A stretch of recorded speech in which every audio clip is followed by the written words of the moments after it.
পৃথিবীর গভীরতম রহস্য লুকিয়ে আছে বিশাল সমুদ্রের ভিতরে।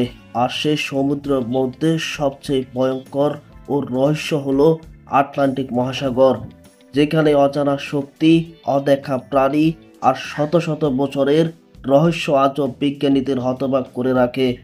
আজ জানাবো সময়ের অনুসন্ধানে উঠে আসা এমন কিছু রহস্য। চলুন শুরু করা যাক। আটলান্টিক মহাসাগরে ভয়ঙ্কর রহস্যের নাম শুনলে প্রথমে আসে বরমুডা আটলান্টিক। এই অঞ্চলে বহু জাহাজ, বিমান মুহূর্তের মধ্যে অদৃশ্য হয়ে যায়। 1945 সালে ফ্লাইট 19 5টি সেনাবাহিনীর বিমান একসঙ্গে হারিয়ে যায়।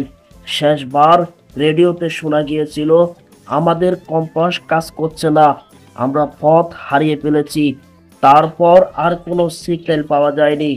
অনেকে বলছেন এখানে আছে চমকি অস্বাভাবিক কিছু, কেউ বলছেন রহস্য জলগুনি, আবার কেউ বিশ্বাস করেন এখানে জিনের অনেক কিছু রয়েছে। আটলান্টিক মহাসাগরের মাঝখান দিয়ে চলে গিয়েছে পৃথিবীর সবচেয়ে বড় পানির নিচে পাহাড় শ্রেণী, যার নাম মিড আটলান্টিক রিজ। এটি এতটাই বিশাল যে হিমালয়ের চেয়ে লম্বা। এই রিজের নিচে আক্রমণ ঘটে চলেছে অগ্নিগিরি বিস্ফোরক, এমন সৃষ্টি হচ্ছে নতুন নতুন ভূমিকম্প।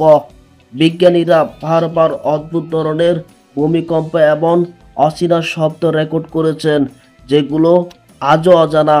1997 সালে আটলান্টিকের গভীর সমুদ্র থেকে রেকর্ড হয়েছিল এক রহস্যময় শব্দ, যাকে বলা হয় দ্য ব্লুপ। এই শব্দ এত জোরালো ছিল যে 1000 কিলোমিটার দূর থেকেও শোনা গিয়েছিল। বিজ্ঞানীরা প্রথমে ভেবেছিলেন এটি হয়তো কোনো বিশাল অজানা প্রাণীর ডাক, কিন্তু এমন কোনো প্রাণী পৃথিবীতে পাওয়া যায়নি যার শরীর এত বড় যে এত বড় শব্দ তৈরি করতে পারে। আটলান্টিক মহাসাগর শুধু একটি জলরাশি নয়, এটি এক বিশাল অজানা দুনিয়ায়, যেখানে প্রতিটি কিলোমিটারে লুকিয়ে আছে নতুন নতুন রহস্য যা আজও মানুষের অজানা।